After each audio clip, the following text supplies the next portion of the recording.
दोनों में लड़ाई की बात हो गई।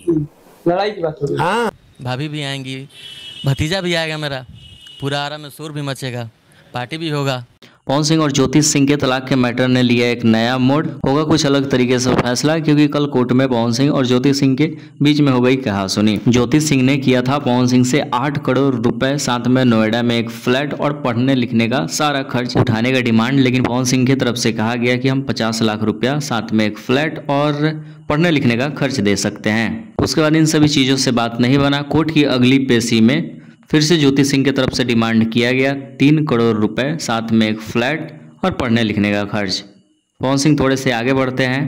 पवन सिंह 1 करोड़ रुपए, साथ में फ्लैट और पढ़ने लिखने का खर्च देने का वादा करते हैं। लेकिन इन सभी चीज़ों पे भी अब तक बात नहीं बनी है और किसी बात को लेकर बहस भी छिड़ गया, जैसे कि पवन सिंह के वकील ने बताया शुरू के क्लिप में। लेकिन कोर्ट की अगली पेशी 17 अक्टूबर को है, जहाँ पे पवन सिंह नहीं पहुँचने वाले हैं। पवन सिंह की कोई ज़रूरत नहीं है, वकील की तरफ से ही हैंडल कर लिया जाएगा।